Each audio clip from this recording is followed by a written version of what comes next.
자, 우리 하나님의 말씀 봅시다. 신명기서 3장 21절에서 28절 말씀까지입니다. 자, 교독하겠습니다. 그때 내가 여호수아에게 명령하여 이르기를 너희 하나님 여호와께서 이 두 왕에게 행하신 모든 일을 내 눈으로 보았거니와 내가 가는 모든 나라에도 여호와께서 이와 같이 행하시리니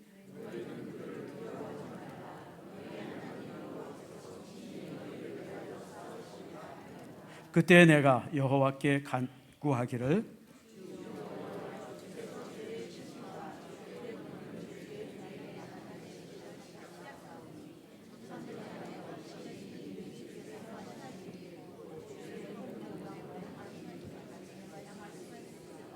구하옵나니 나를 건너가게 하사 요단 저쪽에 있는 아름다운 땅 아름다운 산과 레바논을 보게 하옵소서 하되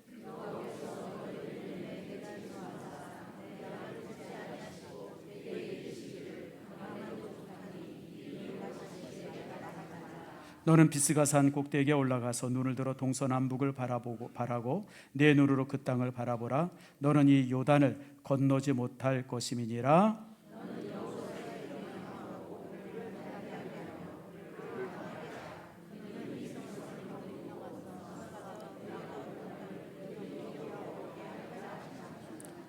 아멘. 기도하겠습니다. 하나님 감사합니다. 주께서 우리를 사랑해 주셔서 오늘처럼 주의 전에 나와서 예배케 하시고 귀한 말씀을 이렇게 함께 나눌 수 있도록 은총과 은혜 내려주심을 감사함을 드립니다.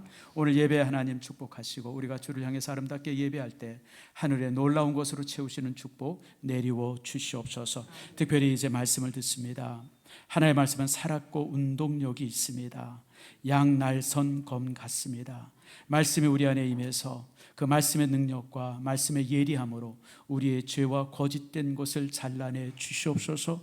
말씀은 하나님의 권능이고 은혜고 말씀은 그리스도이십니다. 그 말씀이 우리에게 임할 때 능력이 임함으로 우리의 부족한 것들이 치유되게 하시고 우리 연약한 것들이 강하게 되게 하시고 우리의 질병이 나아지는 축복 말씀을 통해서 갖게 해 주시옵소서. 주의 권능의 말씀이 우리에게 온전히 임하기를 소망하며 예수님의 이름으로 기도드립니다. 아멘. 우리 교회 우리 표어를 우리가 함께 우리에게 외칩니다. 샬롬. 예, 우리 옆 사람에게 샬롬의 축복이 있기를 바랍니다. 평안하기를 바랍니다. 예, 여러분 우리가 빌 수 있는 가장 큰 축복이 샬롬입니다. 샬롬. 그냥 우리나라 말로 말하면 그냥 번역하면 안녕 이런 뜻이에요. 평안하기를 바랍니다. 안녕하기를 바랍니다. 그런 뜻인데 그래도 우리가 조금 유식하기 때문에 샬롬이라는 말을 씁니다. 샬롬. 여러분 이렇게 잘 축복하기를 바랍니다. 내일부터 이제 자녀 축복 기도회를 갖습니다.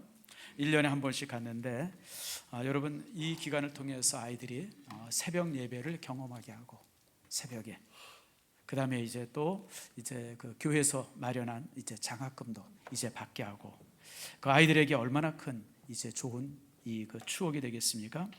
부모들이 자녀들에게 줄 수 있는 가장 큰 유산이 좋은 추억들입니다. 여러분 좋은 추억이라고 그러면 같이 캠핑도 가고 또 같이 등산도 가고 또 같이 해외여행도 가고 뭐 이런 것도 좋은 추억이 될 수 있어요. 그런데 정말 그의 영혼을 살리고 그의 삶을 아름답게 할 수 있는 제일 좋은 추억은 새벽 예배 함께 나오는 겁니다. 함께 나와서 말씀 듣고 기도하고 여러분 평생 자녀들에게 있어서 그게 얼마나 큰 축복이 되는지 모릅니다. 이제 3월 1일이 되어지면 여러분의 자녀들이 이제 학교를 입학한다든지 또 이제 학년이 바뀐다든지 또 친구가 바뀌고 선생님이 바뀌고 이런 여러 가지 바뀜의 변화가 일어납니다. 그럴 때 여러분 아이들이 충격이 될 수 있고요. 또 이제 잘 또 적응하는 아이들도 있겠지만 또 그렇지 못한 일들도 있을 수 있어요. 그럴 때 하나님께서 이제 이 자녀 축복 기도회를 통해서 이길 수 있는 힘과 능력들 함께 하실 줄 믿습니다. 지금 이제 나라가 온 세상이 참 시끄럽죠. 우크라이나 전쟁 또 가자 지구의 전쟁 이런 거로 인해서 그냥 뭐 세계가 그다음에 또 이제 미국의 트럼프라고 하는 그 이제 새로운 대통령이 되어지면서 세계 질서가 지금 그냥 막 뒤죽박죽이 되고 있어요. 특별히 유럽은 지금까지 선진국이라고 불리웠는데 그 우크라이나 전쟁으로 인해 가지고 유럽이 선진국에서 정말 격이 떨어지는 그 유럽의 강국이라고 했던 강국들이 지금 다 한 단계씩 이렇게 떨어지는 그런 참 부끄러운 그런 모습으로 지금 이제 전락이 되고 있습니다. 그래서 이제 아이고 이게 좀 어떻게 되려나 참 그런 생각들을 우리가 하게 되죠. 그런데 이런 혼란 속에서도 안정된 나라들이 유럽에 있습니다. 지금 뭐 독일도 그렇고 프랑스도 그렇고 영국도 그렇고 지금 경제적으로 그냥 툭툭 떨어져 있는데 전혀 그런 것에 영향받지 않고 견고한 나라들이 있어요. 그게 어디냐면 북유럽입니다. 여러분 노르웨이, 그 다음에 이제 무슨 스웨덴, 뭐 핀란드도 그렇고요. 그 다음에 이제 덴마크, 이런 나라들이 이제 북유럽 국가들인데 이 국가들은 복지 제도는 세계 제일이고요. 그 다음에 GDP도요 우리나라보다 배가 많습니다. 7만 불, 8만 불, 9만 불 그렇습니다. 특별히 노르웨이 같으면 국부가 있어요. 국가가 가지고 있는 재산이 있어요. 우린 지금 부채가 얼마나 많습니까? 근데 우리가 가지고 있는 우리 국가가 가지고 있는 부채보다 훨씬 많은 돈을 노르웨이 같으면 국부로 이 국가 재산으로 가지고 있어요. 그걸 가지고 해외에 막 투자하고 막 이런. 그러니까 참 대단한 그런 나라죠. 여러분 복지만 잘 돼 있는 나라가 아니라 시스템 자체가 너무 아주 견고한 나라들이 이제 북유럽 국가들입니다. 근데 여러분 잘 아시죠? 이 나라들이 지금 이렇게 잘 사는 나라 복지 국가의 어떤 샘플이 되어 있는데 우리가 가지고 있는 그 복지 시스템들을 대부분 이 북유럽에서 가져옵니다. 뭐 의료보험 제도라든지 연금 제도라든지 이런 모든 것들은 사실 북유럽 국가들을 이제 이렇게 카피해서 지금 우리가 이제 사용하고 있죠. 우리나라가. 근데 이런 나라들이 100년, 1000년 전에는 바이킹의 나라였었습니다. 원래는 이 바이킹은 이제 게르만족의 일파인데 이렇게 서쪽에서 이렇게 동쪽에서 이렇게 오면서 그쪽 이제 유럽 북쪽으로 이렇게 거하는 이제 게르만족들이 있었어요. 그들이 이제 이게 바이킹들이었었고 남쪽으로 이렇게 있던 그 이제 게르만족들은 프랑스라든지 독일이라든지 스페인이라든지 이런 곳에 정착하면서 이제 나라들을 이제 이루었습니다. 그런데 한 1000년 전에 유럽에 큰 한파가 다가오기 시작했습니다. 살기가 어려워졌어요. 그러다 보니까 이 북유럽에 살았던 노르웨이라든지 스웨덴이라든지 덴마크에 살고 있었던 그런 이제 바이킹 사람들이 이게 잘못하면 이제 굶어 죽겠다 싶어가지고 배를 롱십이라고 하는 배를 만들어 아주 그 잘 나가는 배죠. 그런 배를 만들어 가지고 이제 남쪽을 이제 쳐들어가기 시작했습니다. 약탈하기 시작했습니다. 그런데 이 바이킹들이요, 여러분들 혹시 북유럽 여행해 보신 분들은 알겠지만 이 사람들이 덩치가 큽니다. 키가 보통 80, 90 정도 되어지고 힘도 세고, 그리고 또 이들이 믿는 그 신앙이 그좀 별나가지고 전쟁터에서 죽음을 당하면 발할라라고 하는 그 이제 천국에 바로 들어간다고 하는 믿음이 있어요. 그러니까 이 사람들은 침대에서 죽는 것을 가장 큰 모욕으로 생각해요. 남자는 어디서 죽어야 돼요? 전쟁터에서. 뭘로 죽어야 돼요? 칼이나 창이나 도끼에 맞서서 죽어야 돼요. 그래야 천국에 간다는 거예요. 발할라라고 하는. 그러니까 여러분들 이게 얼마나 무섭겠어요. 이 사람들이 죽음을 두려워하지 않고 그냥 배를 타고 갑자기 들이닥쳐가지고, 여러분 우리가 보통 영국에 있는 영국 사람들이 세운 그 바이킹들을 갖다가 이제 앵글로 섹슨족이라 하잖아요. 그 섹슨이라는 말이 어디서 나온 거냐면 도끼 휘두를 때 그냥 씩씩 소리 나잖아요. 그래서 그 소리에서 나왔다 할 정도로 잔인했습니다. 그래도 이 사람들이 1000년 전부터 온 유럽을 완전히 피로 물들였어요. 배를 타고 내려와서 영국, 프랑스, 독일, 뭐 여기부터 시작해서 스페인, 그 다음에 지중해 곳곳에 아프리카에, 그리고 또 저쪽 이제 이렇게 러시아 쪽으로 건너가가지고 키예프 이런 데 가지고 그냥 완전히 그냥 막 이제 불바다로 만들고 피바다로 만들었습니다. 여러분, 그런데 이제 이들이 약탈을 어떤 식으로 했냐면, 약탈하기 가장 좋아하는 곳이 두 군데가 있었어요. 두 개. 그게 어디냐면 교회와 수도원이에요. 왜 그러냐면 교회라든지 이런 데 가보면 군인들이 없잖아요. 뭐 또 이렇게 공격하고 그래도 대항하지 않잖아요.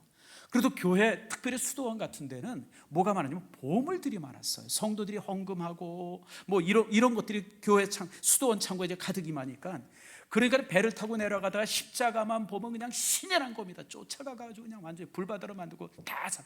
그리고 또 하나가 뭐냐면 이제 노예를 많이 끌고 갔어요. 노예 장사를 많이 했습니다. 왜 노예 장사를 많이 했냐면 이 무슬림들이 그 백인 노예들을 그렇게 좋아했어요. 그러니까 이제 여러분 무슬림이라면 어딘지 아시죠? 사우디라든지 이라크라든지 그다음에 이제 이집트라든지 이런 데 있었던 무슬림들이 백인 노예를 가져가면 그냥 환장을 했어요. 그래서 여러분들 우리가 이제 노예 그러면 영어로 슬레이브 그러죠. 슬레이브. 이 슬레이브가 어디서 나냐면 슬라브에서 왔어요. 슬라브 민족들. 슬라브 민족이 어떻게 생겼어요? 머리가 노랗고 막 이렇게 생겼잖아요. 그런 노예를 잡아다가 갖다 팔아. 그래서 노예 장사를 제일 많이 하고 교회라든지 왕궁이라든지 이런 거 털어서 그 보물 그러기를 한 300여 년 동안 아무튼 유럽을 그 쑥밭으로 만들었습니다. 그게 이제 바이킹이에요. 온 유럽이 이제 공포에 쌓여 있었죠. 그런데 이제 여기에 이제 반전이 하나 생겼어요. 수도원이나 이런 걸 뒤져가지고 이제 이 노예를 잡아가면 이 수도사들이 노예로 있었지만 전도하기 시작했어요. 그리고 또 결정적인 게 여자들입니다. 아녀자들이 이제 노예로 이제 잡혀가잖아요. 노예로 잡혀가면 이제 많은 사람들 노예로 팔았고 또 쓸만한 사람, 반만한 사람 자기 아내를 삼았어요. 아내를 삼아가지고 이제 이렇게 가정을 이루게 했던 겁니다. 다 대부분 이제 그때 붙잡혔던 이제 아내들이 대부분 그리스도인이죠. 그런데 여러분 아무리 남편한테 이렇게 잔인한 전쟁하면 안 됩니다.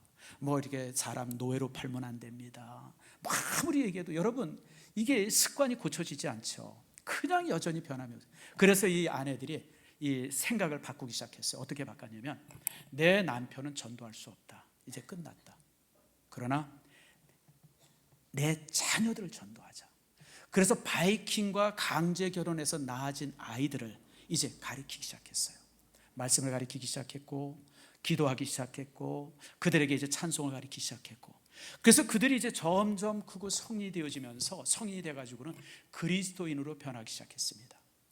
결정적인 사건이 하나 있었어요. 여러분 블루투스라고 하는 거 여러분 잘 아시죠? 우리 와이파이 전파 받는 걸 블루투스라고 그러잖아요. 이 블루투스를 어디서 만들었냐면 이거 이제 노르웨이에서 만들었습니다. 노르웨이에서 만들어졌는데 이 블루투스가 뭐냐면 사람 이름이에요. 사람 이름. 블루, 푸른, 투스가 뭐예요? 이빨이죠. 푸른 이빨이라고 하는 별명을 가졌던 왕이 나왔는데 그 왕이 이 바이킹 제국을 하나로 통일합니다. 하나로 통일하고 나서 저가 기독교인으로 개종을 합니다. 이게 결정적인 사건이 되어져요. 그러니까 이가 왜 이렇게 변화되냐면 어머니로부터 받았던 신앙교육, 자기 아내로 인해서 주어졌던 그런 어떤 그 신앙의 어떤 전도 이런 걸 통해서 그 잔인했던 블루투스라고 하는 왕이 기독교인으로 개종을 하게 되어져요. 그렇게 개종하면서 그러니까 왕이 개종하니까 그 밑에 기사들이라든지 이 가족이라든지 백성들이 다 그리스도인으로 개종하기 시작하는 거예요. 그래가지고 북유럽의 그 바이킹들이 크리스찬이 되어집니다. 자, 그러고 나니까 무슨 일이 생겨요?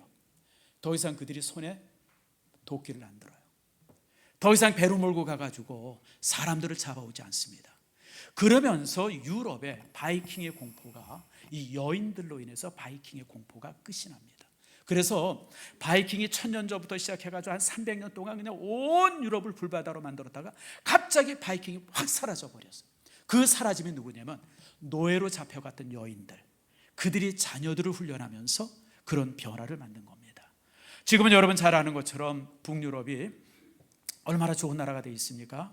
여러분 복지적으로는 세계 제일이고 또 여러 가지 부유하고 그리고 지금 이렇게 굉장히 그 여러 가지 일이 있음에도 불구하고 이 나라들은 정말 복지의 최고의 국가로 이제 이렇게 모델이 되는 나라로 되어 있는데 그 시작이 누구냐면 포로로 잡혀갔던 여인들에게서 시작이 된 겁니다. 인생의 끝이라고 생각했는데 그 인생의 끝을 살던 여인들이 자기 자녀들을 신앙교육 시작했고 그들이 장성해서 믿음의 사람이 되어지면서 손에 칼, 도끼를 놓으면서 유럽이 저처럼 평안을 찾게 되어진 겁니다. 그래서 여러분들 유럽의 르네상스는 그 이후에 모든 르네상스가 이제 그때 시작이 되는데 이런 모든 것들이 바로 바이킹의 강제로 잡혀왔던 여인들에 의해서 되어진 변화가 그 시점이었다고 하는 것을 우리가 보게 되어집니다. 이런 면에 있어서 우리 내일부터 시작이 되어지는 이 새벽 예배가 의미가 있어요. 주일학교가 의미가 있습니다. 어떻게 생각하면 주일학교에 아이들 가르치고 지금 겨울 성경학교가 있지 않습니까? 이런 걸 이렇게 바라보면 그게 작은 것 같고 별것 아닌 것 같은데 아니에요, 여러분. 그 작은 것이 세상을 바꿉니다. 여러분 유튜브들 좋아하시죠? 요즘에 이제 유튜브를 참 많이 봅니다. 저도 이제 가끔 이제 유튜브를 보는데, 유튜브를 이렇게 보다 보면 가끔 가다 보면 역사라든지 뭐 이런 걸 이렇게, 그다음에 어떤 문화라든지 뭐 이런 걸 강의하는 사람들 중에 굉장히 언어가 다른 사람들이 있어요. 부드러운 사람들이 있어요. 그 언어가 굉장히 부드럽고 친숙하고, 그런, 아마 이제 여러분들이 유튜브를 보면 그런 거 이렇게 보게 되어져요. 근데 그 사람들이 한번 만나가지고 자기들끼리 무슨 얘기하다가 재미난 얘기를 들었는데, 그 사람들이 왜 그런가 봤더니 동문이에요. 동문. 학교를 같은 데 나왔어요. 어떤 학교 같이 나왔을까요? 따라합시다. 여름 성경학교. 대부분 여름 성경학교 출신들이에요. 그래가지고 자기들끼리 막 깔깔깔깔 웃으면서 아이고 우리가 그 학교 같이 나왔다고. 근데 그런 사람들이 나이가 30, 40대면서 이 언어가 달라요. 언어가. 그러니까 참, 그래서 내가 요즘 느끼는 게 그거예요.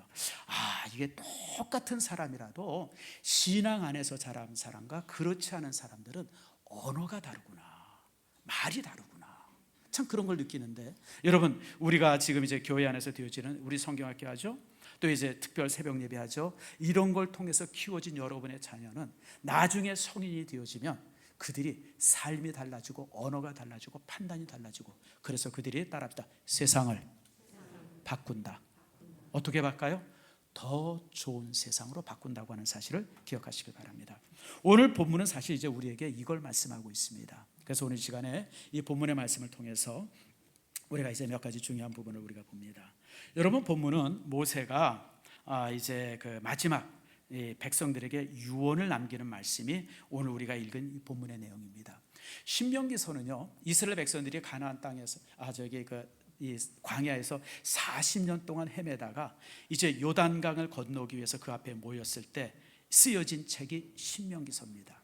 그래서 이제 모든 백성들을 모아놓고 이제 모세가 이제 하나님께서 우리를 어떻게 축복하셨고 또 이 일을 통해서 우리가 어떤 일이 있었는지를 신명기서 1장, 2장, 3장에 이제 말씀을 해요. 그리고 4장에 와서는 이제 백성들에게 하나님께서 주신 율법들을 쭉 설명을 합니다. 그래서 여러분들 신명기 4장부터는 출애굽기서에 있는 말씀과 그 다음에 레위기에 있는 말씀이 그대로 다시 한번 반복이 됩니다. 일종의 재교육을 시킵니다. 그리고 이제 신명기 후반에 보면 이제 모세의 죽음에 대한 내용들이 쭉 나오고 있어요. 이제 그런 자리에서 이제 모세가 이제 그 율법을 주기 전에 백성들에게 설교했던 내용이 이제 여기에 이제 이렇게 23절부터 29절 말씀에 이제 나오고 있습니다. 여기서 이제 모세가 하나님 앞에 뭐라고 기도하냐면, 자 25절 말씀 이제 모세의 기도입니다. 하나님을 향해서 하는 기도였었어요. 자 우리 25절 말씀을 같이 읽습시다. 시작.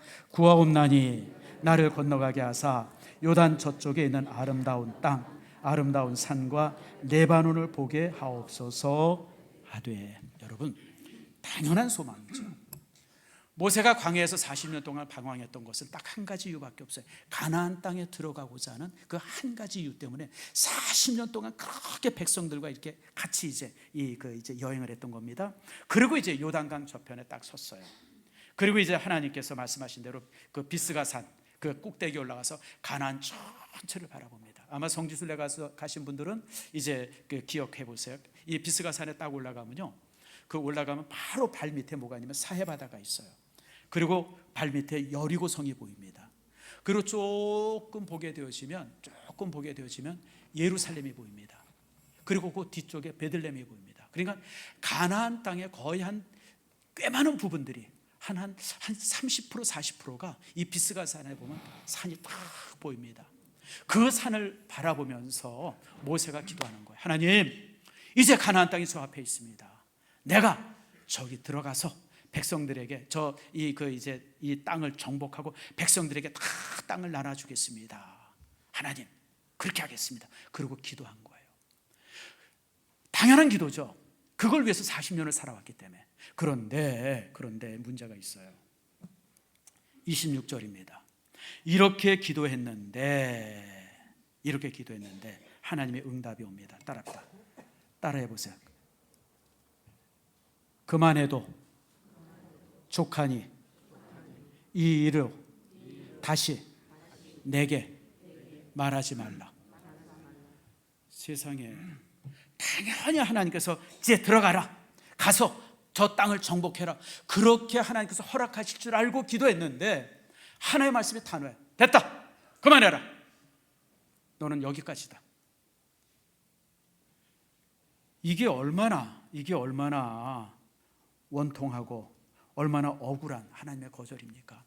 평생 가나안 땅을 들어가기 위해서 살았는데 이제 강만 건너기만 하면, 강만 건너면 가나안 땅에 들어가는데 하나님께서 모세야 여기까지야, 넌 여기서 끝내라. 그리고 이제 모세의 기도를 거절하는데 얼마나 단호하게 얘기하시면 그만해라, 더 이상 얘기하지 말라는 거예요. 이제 더 이상 얘기하지 말고 끝내라, 이러면서 하나님께서 단호하게 이제 거절을 하시는 겁니다. 여러분, 이 말씀을 들었던 모세가 얼마나 참 하나님 앞에 원망스러웠을까요? 평생 가나안 땅만 바라보고 살았는데, 평생 그곳에 들어갈 것만 소망하고 살았는데 이제 한 발만 건너서 들어가면 가나안 땅인데 하나님께서 너는 여기까지야, 네 삶은 여기까지야. 그리고 하나님께서 막으시니 얼마나 참 모세가 참 이렇게 억울했겠습니까? 그러나 가만히 뒤집어 보면 하나님의 이 말씀이 모세에게서 또 축복이기도 합니다. 왜 축복이냐? 여기에는 두 가지 의미가 있습니다. 첫 번째 의미는 따라합시다. 내 은혜가 내게 족하다. 바로 그 말씀이에요. 내 은혜가 내게 족해. 지금까지 내가 내게 준 모든 은혜가 충분해. 여기까지만 해라. 그리고 하나님께서 막으시는 겁니다. 사실 여러분, 모세는 지도자 될 감은 아니었었죠. 너무 잘 아는 것처럼 모세는 살인자고 도망자였었어요. 다시는 애굽에 갈 수 없는 사람이었습니다. 지명수배자이기 때문에. 그렇잖아요. 그 다음에 나이가 또 80이에요 70도 아니고 60도 아니고 80이에요 지금도 80 나이는 많은데 그 옛날에 80, 그리고 또 이제 이제 목장으로, 목동으로, 그냥 이 촌노로 40년을 살았던 사람이에요. 무엇 하나 자격이 될 만한 것을 가지고 있는 것이 없었어요. 그런데 하나님께서 모세를 향해서 백성을 이끌라고 그러니까 모세가 깜짝 놀란 겁니다. 그래서 하나님 앞에 뭐라 그래요? 하나님, 사람 잘못 보셨어요. 보낼 만한 사람들을 보내세요. 그리고 거절하지 않습니까? 그런 모세를 하나님께서 불러서 지도자로 삼은 겁니다. 그리고 40년 동안 하나님께서 모세가 원하고 모세가 해야 되고 모세가 이룰 모든 것을 알려주고 가르쳐주고 함께하면서 지도자로 삼아왔던 거예요. 그래서 이제 여기까지 온 겁니다. 그러면서 하나님께서 말씀하시는 게 모세야, 내 은혜가 좋게 충분해. 여기까지 왔으면 됐어. 더 이상 하지 말아라. 그러면서 이제 이게 막으시는 겁니다. 여러분, 우리가 생각할 때 이런 모습들은 아이고 참 왜 그러셨을까 종종 고민이 되죠. 그런데 여러분, 여기엔 중요한 이유가 있어요. 그것은 모세가 만약에 백성을 이끌고 가나안까지 들어가면 모세는 신이 됩니다. 그게 이제 출애굽기서에 나와요. 출애굽기서에 보면 한번 따라합시다. 백성들이 모세의 얼굴을 보매 무엇과 같았다? 무가 하나님과 같았다. 여러분들은 저를 보면 어때요? 전혀 하나님 안 같죠? 근데 모세는 얼마나 신령했냐면 사람들이 모세의 얼굴을 보면 하나님같이 보였어요. 하나님같이. 근데 여러분, 이게 한 번, 두 번 하면 상관이 없는데 이게 계속되다 보면 이게 심각해지는 거예요. 그래서 여러분, 그 유명한 사건이 하나 있는데, 여러분 이제 그 가데스 바냐에 있었던 사건입니다. 백성들이 물이 없으니까 막 그냥 모세를 향해서 원망하지 않습니까?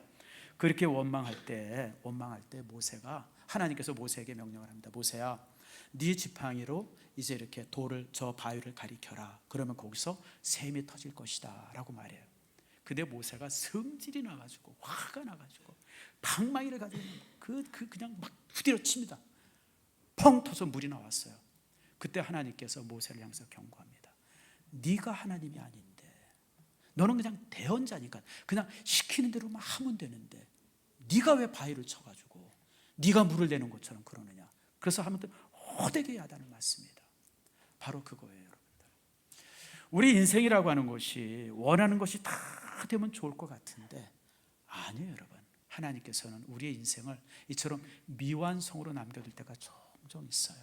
그게 더 아름다울 수 있습니다. 여러분, 우리 주변에 보면 처음에는 교회 안에서 정말 신실하게 시작했던 사람이 나중에 이단되는 거 얼마나 많이 봅니까? 대표적인 것이 박태선 같은 사람 아니에요? 여러분, 그가 박태선 장로라고 옛날에 불렀죠. 60년대 70년대 뭐 특별히 그 사람의 남산 집회, 그 다음에 이제 한강 그 모래사장 집회, 이런 건 아주 전설적입니다. 전설적이에요. 지금 뭐 광화문에 얼마 모인다, 그건 비교할 수 없을 정도로 그 당시 수십만 명씩 모였었어요. 그렇게 모이다 보니까 이게 사람이 확 바뀌는 거예요. 내가 신이다, 내가 하나님이다. 그래가지고 이단이 되어서 얼마나 많은 사람들이 그 속에, 이 기록에 의하면요, 그 당시 박대선에 의해서 이렇게 다녔던 사람들의 숫자가 대략 200만 정도 됐다 그래요. 여러분, 상상이 가요? 난 깜짝 놀랐어요. 그러니까 대한민국에 그리스도인이라고 했던 사람들, 교회 다닌 사람들은 박대선 집회 안 가본 사람들이 거의 없을 정도로.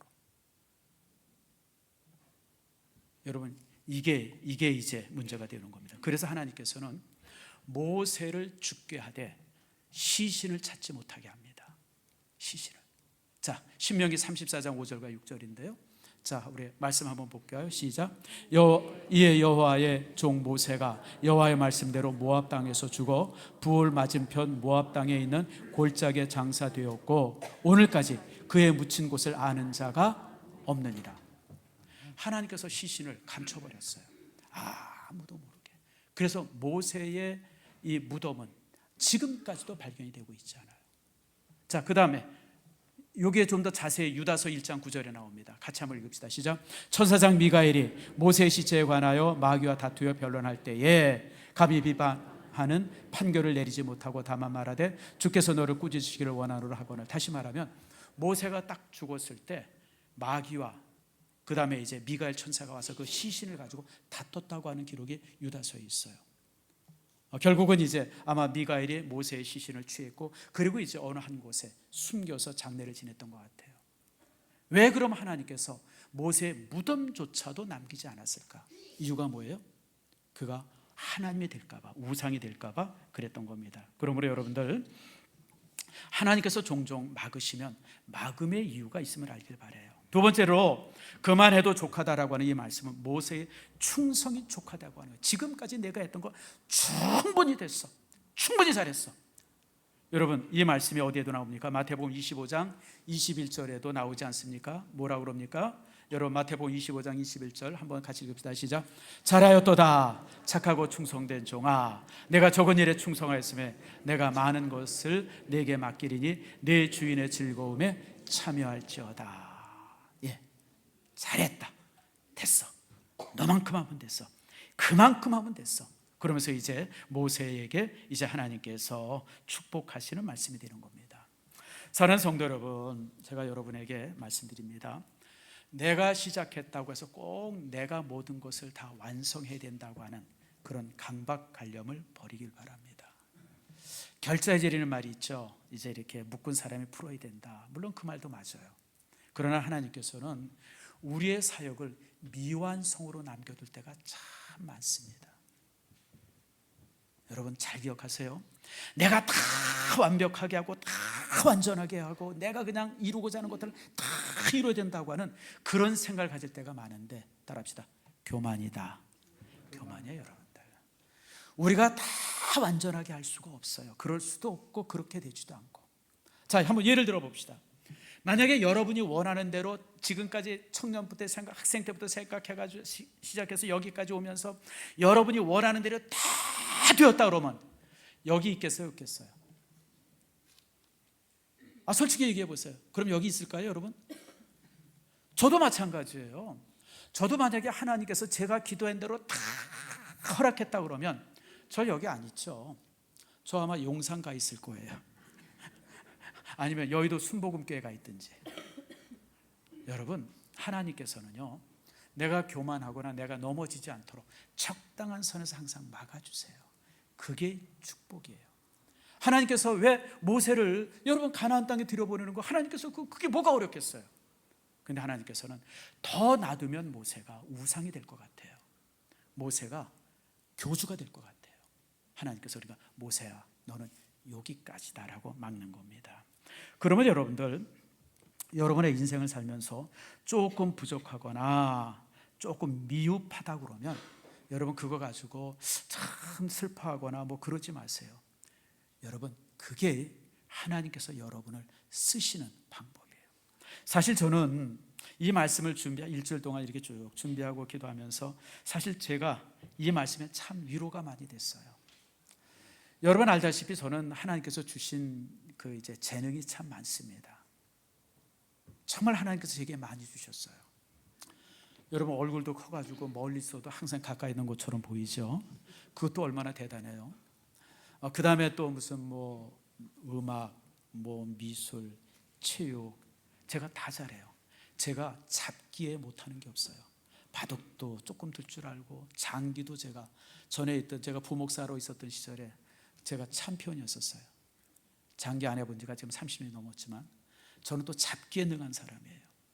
또 제가 이렇게 여행하기 좋아하고 또 뭐 이렇게 운동하기 좋아하고 또 하나님께서 또 제가 여러 가지 주신 게 참 많아요. 그런데 하나님께서 내게 이렇게 많이 주셨는데 저는 스스로 나를 바라볼 때마다 참 어떤 때는 좀 이렇게 실망이 많이 돼요. 왜 요것밖에 못했을까? 하나님 내가 왜 요것밖에 못했는지 모르겠어요 라고 종종 그것 때문에 제가 하나님 앞에 회개하고 그럴 때가 참 많습니다. 부끄럽고 그렇죠. 그런데 여러분 하나님께서 요만큼 되게 하신 것이 얼마나 감사한지 몰라요. 내가 만약에 더 목회를 잘해가지고 우리 교회가 뭐 1,000명 모이고 5,000명 모이고 10,000명 모이는 교회 됐다 그러면 제가 지금은 얼마나 교만이 뻗쳤겠어요. 요만해도 이렇게 교만한데 여러분 커졌다 그러면 얼마나 제가 교만이 뻗쳤겠습니까? 사람들 무시할 것 같고. 그러니까 하나님께서 적당한 선에서 항상 막아주시는 거예요. 따라합시다. 덜 된 게, 모자란 게, 미완성이 아름다운 것이다. 그게 아름다운 거예요.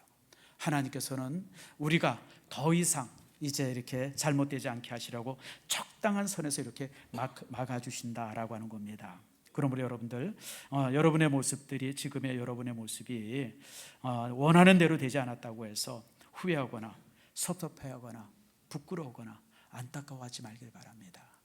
요만큼 되어진 것이 감사한 거예요.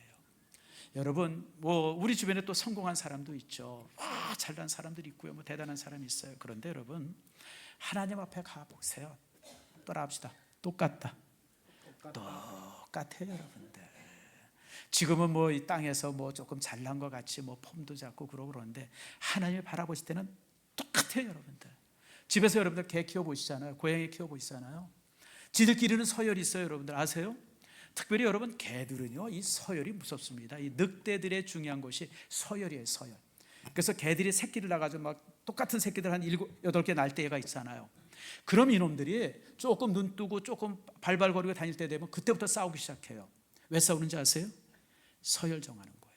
서열.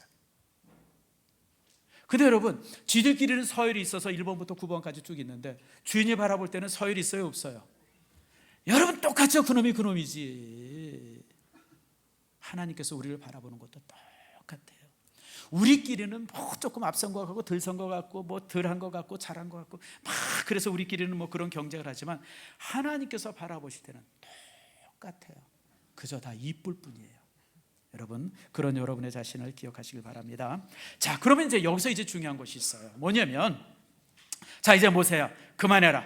이제 너는 여기까지다. 주께서 말씀하셨어요. 그러면 이제 그게 뭐냐라는 거예요. 그럼 이제 모든 사역이 끝난 겁니까? 그럼 이제 모세가 죽기만 기다리면 됩니까? 아니요 여러분. 하나님께서 모세에게 더 큰 일을 맡기세요. 그게 오늘 우리가 읽었던 말씀입니다. 28절 말씀 보세요. 이제 정복의 사역은 네가 하지 말아라. 그런데 내가 너에게 더 중요한 일을 맡기겠다. 그게 바로 28절 말씀입니다. 자, 같이 한번 읽겠습니다. 시작. 너는 여호수아에게 명령하고 그를 담대하게 하며 그를 강하게 하라. 그는 이 백성을 거느리고 건너가서 내가 볼 땅을 그들이 기업으로 얻게 하리라 하셨느니라. 뭐냐면 다음 세대를 키워내리는 거예요. 내가 해야 될 일선에서 지금까지 열심히 살았던 사역에 내가 물어놨다 그러면 이제부터 내가 할 일이 하나 있다. 마지막 죽음의 순간까지 내가 해야 할 일이 있다. 그게 뭐냐면 다음 세대, 다음 지도자, 그들을 세우고 그들이 내가 해야 할 일을 대신할 수 있도록 그들을 훈련하고 축복하고 교육하라고 하는 거예요. 여러분, 저도 그렇고요. 우리 세대들 이제 한 60, 70 넘은 세대에 가장 큰 일이 뭔지 아세요? 어떤 분이 그런 얘기를 한번 하시더라고요. 자기는 은퇴하면 3가지 하겠대요. 그래서 뭔가 그랬더니 차 마시고 음악 듣고 난 키우고. 그게 뭐예요 그게? 그럼 뭐로 살아요 그러려면? 죽기 기다리는 거죠. 그렇게 살면 안 돼요 여러분들. 여러분, 우리가 이제 나이가 어느 정도 되어지면 이제 우리가 일선에서 우리가 물러났다 그러면 우리에게 중요한 사역이 있어요. 다음 세대를 키워내는 거예요.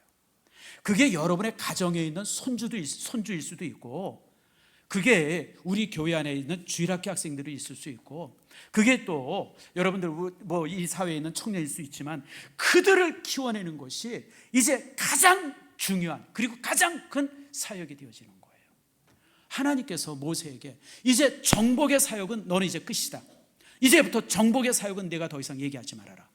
정복의 사역은 내 다음 세대에게 맡기는데 너는 다음 세대를 키워내리는 거예요. 여러분, 우리 이제 조금 이제 교회 안에서 여러 가지 사역하시던 분들 나름대로 일선에서 물러나요. 그럼 여러분들 해야 할 일이 뭐예요? 그냥 뒷방 늙은이에요? 뒤에 가가지고 그냥 뭐 이렇게 그냥 차려주는 밥이나 먹고? 아니에요 여러분들. 더 큰 사명이 있어요. 다음 세대를 키워내는 겁니다. 여러분이 만약 목자라 그러면 나 대신 목자할 사람을 키워내야 되고, 여러분이 교사라 그러면 나 대신 교사할 사람들을 키워내고, 여러분의 자녀들을 정말 여러분의 손주들을 잘 키워서 이 다음의 세대를 이어갈 수 있는 그런 사람으로 키워내는 일을 해야 돼요.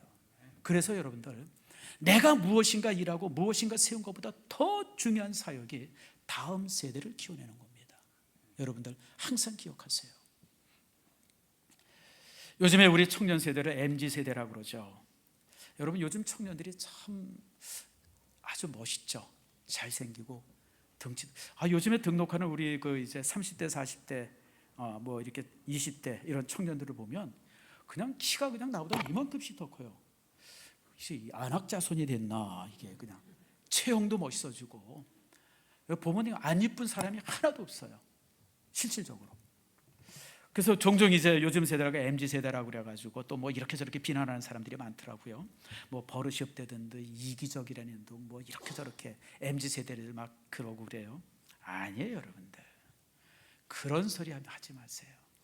대한민국이 5,000년의 역사를 갔는데, 우리 한반도가 5,000년의 역사를 갔는데 지금의 세대만큼, 지금의 청년들의 세대만큼 이렇게 우수한 세대가 없었어요 여러분들. 여러분, 지금 20대 30대 이 청년들이 얼마나 대단해요. 제가 며칠 전에 이렇게 어디 글을 읽었는데 그 로제가 부른 아파트 이거 있죠. 그게 빌보드 차트에 15번인가 1위를 했답니다. 미국 역사상 그렇게 1위 했던 노래가 없었대요. 여러분 별로 안 놀래네. 여러분, 지금 K-팝, K 무슨 뭐 화장품, 또 이제 무슨 K 이 푸드, K 음식들, K 드라마, 뭐 K 영화, K자 들어가는 모든 것들이요, 지금 30대, 20대, 30대, 40대들에 의해서 만들어진 것들이에요. 여러분 얼마나 대단해요 여러분들. 나는 지금 청년의 세대를 이렇게 바라보면 우선 부럽고, 난 너무너무 부러워요. 나는 왜 그때 저렇게 살지 못했을까. 저는 그때 되게 가난했거든요. 가난해가지고 정말, 저는 나보고 다시 옛날 청년의 세대로 돌아가냐 물어보면 저는 죽어도 안 돌아가요. 왜냐면 그때 내가 너무 고생했던 기억들이 많기 때문에. 근데 지금의 청년들을 바라보면 내가 너무너무 부러워요. 하고 싶은 거 다 할 수 있고, 마음껏 자기를 표현할 수 있고 드러낼 수 있고. 여러분, 참 그래서 참 이렇게 청년의 세대들이 참 이렇게 참 부러워요. 자, 이게 제가 왜 이 말씀을 하냐면, 세상은 지금 청년의 세대를 너무 잘 키워냈어요. 지금 우리 땅에 우리나라의 30대, 40대는 특별히 20대까지 20대, 30대, 40대는 우리 시대에 있어서 진주와 같은 보석과 같이 아름다운 세대입니다. 그들이 앞으로 우리 세대가 되어지며 대한민국을 완전히 새롭게 할 겁니다. 자, 그런데 세상은 청년들을 이렇게 잘 키워놨는데 우리 교회는 다음 세대를 키워내고 있느냐라고 하는 게 문제예요. 참 제가 이 설교를 준비하면서 참 이 부분을 회개를 많이 했습니다. 바이킹의 어머니들처럼 고통스러운 시절을 지나면서도 자녀를 키우고 났더니 그들이 세상을 바꿨잖아요. 그들이 온 세상을 바꾸고 유럽을 바꿔놨습니다. 근데 우리는 지금 자녀들을 그렇게 키워내고 있냐고 하는 거예요. 사실 여러분, 우리 다음 세대에게 할 일이 우리 얼마나 많습니까? 선교나 또 하나님의 나라나 또 이제 이런 저런 많은 부분들, 어떤 그 이제 이 문화들, 이런 것들이 수없이 많이 있는데 우리는 정말 그들을 키워내고 있는가? 참 이런 부분들이 참 하나님 앞에 회개가 됩니다. 그럼에도 이제 몇몇 기쁜 소식이 있어요. 어제 교육자회를 하는데 중고등부가 이제 드디어 5년 만에 30명이 넘게 모였더라고요. 그동안 쫄딱 망했는데 코비드-19 이후부터 그냥 뭐 쫄딱 망해가지고 10대 명, 그 다음에 간신 20명 넘고 작년에도 그랬는데 올해 그 이제 30명이 넘어서 모였다고 하는 보고를 들었어요. 여러분, 신동주 어디 있어? 여기 없구나. 지금 아마 예배드리고 있는지. 여러분 만나면 선물 좀 주든지 용돈을 좀 주든지 그러세요. 잘하고 있어요. 청년들도 작년에 항상 15명, 6명 모였는데 요즘에 청년들 보면 30명 가까이 모여가지고, 어디 김 장로님 교육할 때 몇 명 모입니까? 그 정도 모이죠? 30명 전후 모여서 좀 교육받고. 여러분 얼마나 참 그래서 이제 우리 교회가 조금 이제부터 살아나는구나. 사실은 코로나 이후에 한 5년 동안 교회가 거의 그 모든 걸 잃어버렸어요. 생명도 잃고 능력도 잃고 힘도 잃고. 그러다가 이제 우리 교회가 조금씩 나아지는 모습이 되고 있어요. 사랑하는 성도 여러분, 우리 세대도 참 교회를 잘 섬겨왔어요. 우리 세대도. 사실 여러분 한번 집에 가서 인터넷으로 세계 10대 교회를 쳐보세요. 그 10대 교회 안에 6교회 내지 7교회가 대한민국에 있습니다. 세계 10대 교회 안에 6개가 대한민국 안에 있어요. 그리고 세계 제일 큰 교회가 여러분 여의도 순복음교회가 제일 큰 교회고요. 그 뒤에 무슨 여러 교회들, 명성교회라든지 사랑의 교회라든지 또 이렇게 해가지고 꽤 많은 교회들이 세계 10대 교회 안에 들어 있습니다. 근데 문제는 뭐냐면 우리가 아무리 잘해도 다음에 이어받을 세대가 없으면 여러분 이거는 사상누각이에요. 잘 아는 것처럼 여러분, 진시황이 춘추 전국시대, 그 춘추 전국시 주나라가 1000년의 역사를 갖잖아요. 춘추시대가 한 500년 되고 전국시대가 한 500년 됩니다. 전국시대의 전쟁을 진시황이 끝마치고 진나라가 온 중국을 통일했는데, 통일된 진나라가 몇 년의 역사를 갖는지 아세요? 10년을 못 갔습니다. 그러고 망합니다. 천하를 통일하면 뭐예요? 다음 세대를 위해서 준비를 안 해놨기 때문에 그냥 자기 오래 사는 것만 위해서 준비하고 그러다가 그냥 49살에 그냥 순행하다가 그냥 덜컥 죽어버렸어요. 길에서. 그리고 나서 몇 년 만에 진나라가 망합니다. 여러분, 우리나라가 지금 10대 교회가, 세계 10대 교회가 6교회나 있지만 우리가 이처럼 청년 세대, 다음 세대의 교육을 등한시하고 잘못하면 여러분 20대 교회가 언제 사라질지 모릅니다. 사랑하는 성도 여러분, 내일부터 되어지는 이제 신앙의 교육 속에, 아이들을 위해서 축복하는 이 축복 속에 여러분들이 함께 하기를 바랍니다. 여러분 자녀들, 손주들, 또 주변에 있는 아이들이라도 우리 교회 나오지 않아도 괜찮아요. 우리 교회 나오지도 않아도. 그러나 그 아이들이 이처럼 새벽에 나와서 기도하고 축복받고 이런 모습이 되어질 때 그들이 앞으로 세상을 바꿀 줄 믿습니다. 그러므로 여러분들, 여러분의 자녀를 세상을 바꿀 자녀로 키우고 또 그런 가운데서 위대한 일들을 이루는 여러분들 모두가 되어지기를 축복합니다.